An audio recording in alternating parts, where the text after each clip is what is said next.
Hey there, Stats Cats. Welcome to the first of my unit highlights videos. I'm hoping that I can give you the short version of what is most important from each unit as we go along. I'm going to put them all in one post on Google Classroom, and hopefully that will help you.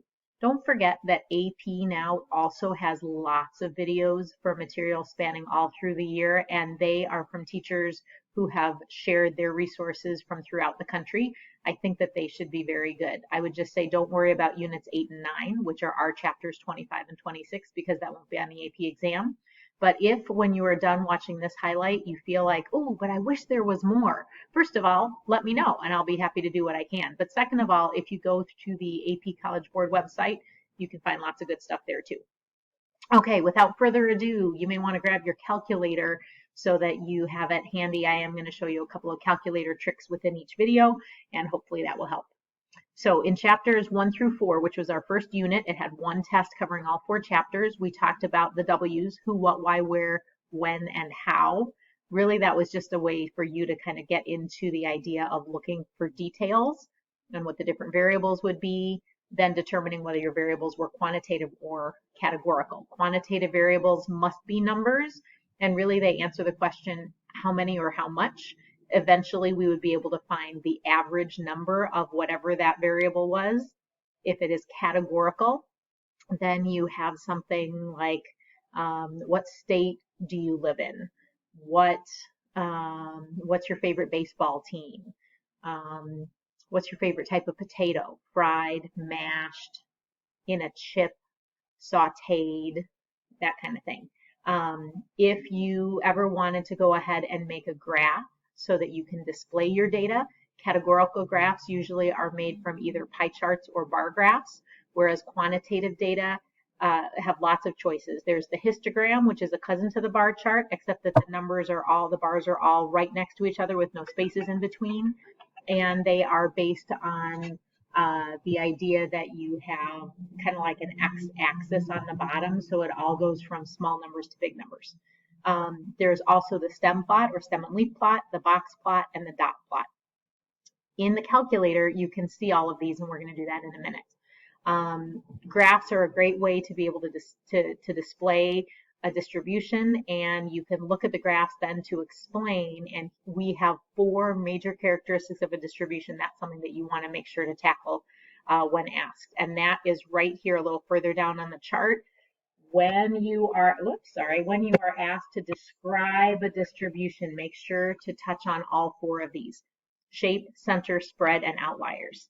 For the shape, if you can, you want to try and address whether the distribution is symmetric or skewed, but also you want to talk about whether it's unimodal, so one main peak, or bimodal if there are 2 main peaks. And again, these graphs are not going to be perfect, but if you have 2 peaks and everything else is kind of low, that's bimodal. If you have 1 peak, whether it's in the middle or not, that would be unimodal. Even if it has kind of like, it goes up and then down again, that whole unit there would be 1 main peak. The direction of the skew is where the tail is, so where there is little data. And really, in order to have a skew, you're going to have kind of like a mountain that is then sloping downward on one side or the other. So you don't have skew just because it's not perfectly symmetric, but really there has to be lots of data on one side and very little on the other, or lots of data on one side and very little on the other.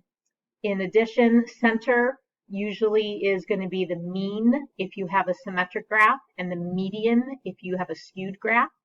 Going along with the shape, if it's a symmetric graph, you would have the standard deviation to go along with the mean as center. If it's a skewed graph, you'd have the IQR to explain your spread. And I've got that also further down here. I will post this sheet. This is something that you already have from earlier in the year, but just in case it helps, I want to make sure that you get this too. So I will post that along with the video. I'm trying to think what else there is. Oh, probably a good idea if you are ever asked if there are outliers, take a look at these calculations here. Here we go, highlighter, there we go. The 5-number summary and the outlier calculations are important. If you have outliers, that means that when you take your IQR, which is Q3 minus Q1, and take Q1 minus 1.5 IQRs, that will be the smallest number that is not an outlier. That's called the lower fence. Q3 plus 1.5 IQR, that is the largest number that is not an outlier, and that is called the upper fence. So once again, here we have the lower fence, and here we have the upper fence. Anything within that range is not an outlier, but anything beyond it to the left or right of either of those fences would be considered an outlier. I'm hoping that's helping, but I'm not keeping it too short here. I'm at 5 minutes and 43 seconds. So let's see if I can show you a little bit on the calculator, and we will close it up for the day. But just before we finish here, I see this really important part. A distribution which is symmetric and unimodal is also called, what's it called? What's it called? Do you remember? 3, 2, 1. It is called approximately normal. I would never probably call a distribution perfectly normal because it doesn't really exist. Just to be safe, call it approximately normal. All right, to finish out for today, here we go. In your calculator, once you enter your data, which you can get to by going to Stat and Edit, I already have a bunch of numbers here in my list 1. You can see many different graphs and also find calculations through OneVar Stat. So Stat again, then over to Calc. The very first option is OneVar Stats. Go ahead and press Enter. The way that my screen is set up is not what you want, and I left it this way on purpose because if you were with me earlier today when we did a probability distribution, we needed L2 to be filled in because it had the probabilities of different values of X.